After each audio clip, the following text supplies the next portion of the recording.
Everything negative that happened at my wedding as requested. I got married April 18th, Good Friday, and everything that went wrong was actually completely out of my control. I'm very type A, so I planned everything very, very, very intricately. We won't even get into like the natural disasters and the fact that I had appendicitis a month before the wedding. We'll get into the things that actually affected me. So our venue sold without telling or notifying anyone. We booked them in November. They sold somewhere around December or January. I found out at the end of January, beginning of February. So when I had my first official meeting with my first venue coordinator, I had 2 more meetings with her. A decor mock-up trial after the initial meeting, and a final meeting. So it would have been 3 meetings in total. So when I showed up to my decor meeting, they had actually rescheduled it because of a blizzard, so that was beyond their control. But a bunch of people that had taken off work, like my mom and my wedding planner, could not be there. My husband ended up coming, but that's how we found out it was a whole new team we were dealing with. So essentially the decor mock-up trial was actually just me telling her every single thing that was going to happen at the wedding, which is what my first meeting was anyways, with someone completely different.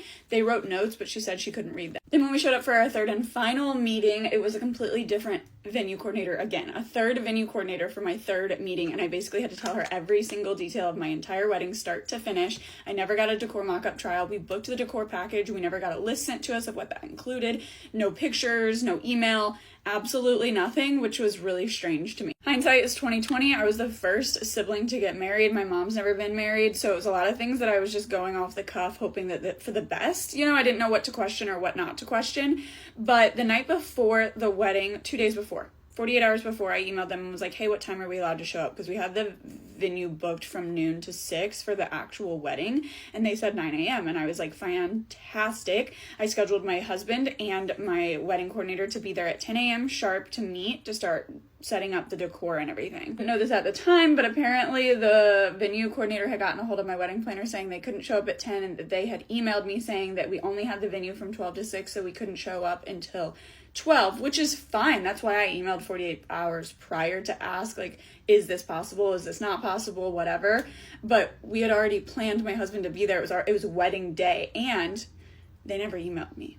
That was a complete lie. I still don't have the email, so I cannot believe that they told my wedding coordinator that when it wasn't true. They ended up letting us come and set up anyway, just because, again, I think that they knew that they had lied, so it was their mistake for telling me the wrong time, even though I had confirmed. Going down the walkway to get married to the gazebo we got married at, there was a giant fountain in the center that you could go to the left or to the right on. It was a paved path. When we showed up, that fountain was gone, did not exist, completely just wasn't there, and they had repaved it to where it was completely straight, which would have been totally fine, but no one told us, no one communicated this to us, so we had no idea. And when we showed up, where the fountain used to be was new grass, which was really dead grass that they wouldn't allow us to put the chairs on. So the chairs, instead of being in a normal pew setting, which they were so adamant that I told them exactly how I wanted the chairs set up, and I told them they wouldn't allow us to set them up that way, so they were in a weird round thing, so no one was close to the aisle that I was walking down, and it was very obvious, the dead old grass. It was so unexpected, and the lack of communication from the venue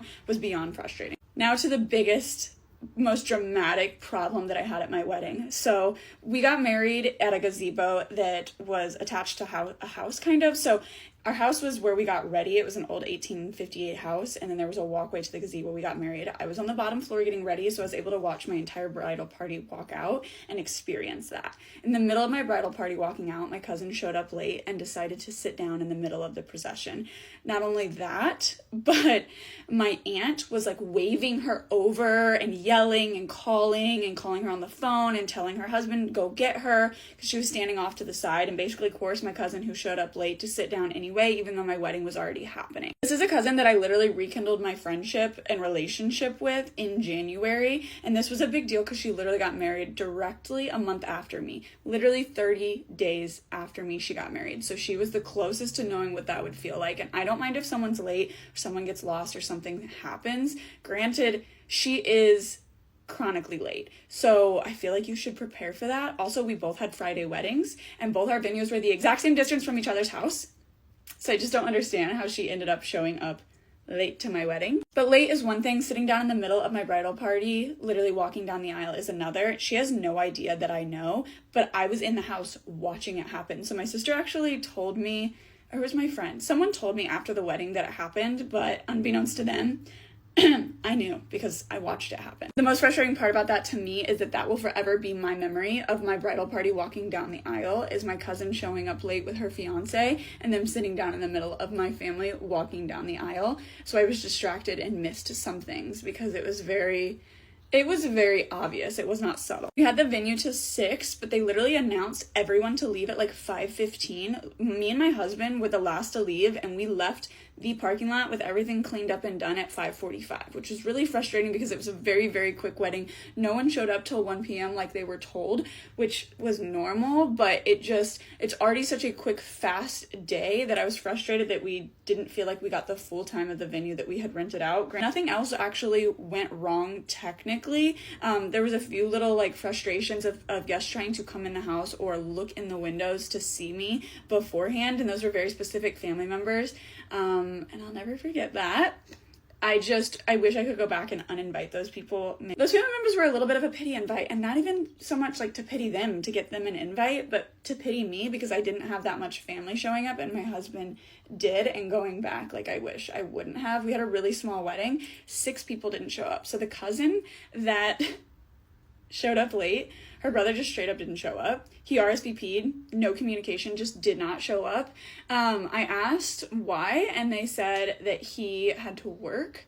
He works at a gas station, so that was weird considering he requested an invite. Aren't like people that I had to have at my wedding to get married. It's just the principle of the fact that we paid for you, you asked for an invite, and then you just straight up did not show up. If I wouldn't have hired a day of coordinator because of all the issues we had with the venue, it probably would have been way more chaotic, way less things would have gotten done correctly. But because we had hired a wedding coordinator, she was able to like ebb and flow with the changes and make everything happen. Plus she knew everything from the very beginning, every single detail. So it wasn't a new person I had to keep retelling the entirety of my wedding and how I wanted it to happen, which was incredibly helpful, and I'm glad that I did hire her. Like I said, I've thought about making an entire separate video on the venue alone just because of the lack of communication. I think it's wild that they sold and didn't tell us and then completely reframed the place that we were getting married at with zero communication at all. Thank goodness we didn't do a rehearsal, but if I had a bridal party and we were deciding which people will go on which side of the fountain and then all of a sudden the fountain's not there, it's just really frustrating. And again, the grass was really, really horrendous, and they would not let me cover it with the chairs because they called it new grass, but the grass was dead, you guys. It was not good.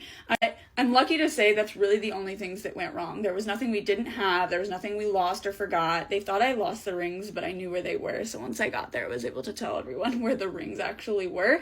But other than that, everything went smoothly that I had control of. So it was just the venue and people showing up and having 6 no-call no-shows. The 6 no-call no-shows was like wild to me. Granted, it was technically 4 no-call no-shows.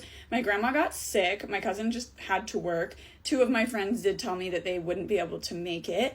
And then the other 2 were, one did tell us actually that they couldn't make it, and the other one was for my husband, and he just ghosted my husband. They're all very minuscule things in the grand scheme of the entirety of the day because it was beautiful and amazing, but we also had like a whole wedding weekend plan, and that's why like our wedding day was so short and why we only had scheduled it for like 6 hours. And we had after parties that essentially no one except my immediate family and my aunt and uncle showed up for, but every single one from my husband's family showed up and showed out for, which I am appreciative of. But it just goes to show you, you know, these people's characters. Don't expect them to actually behave on your wedding day because it's probably not gonna happen.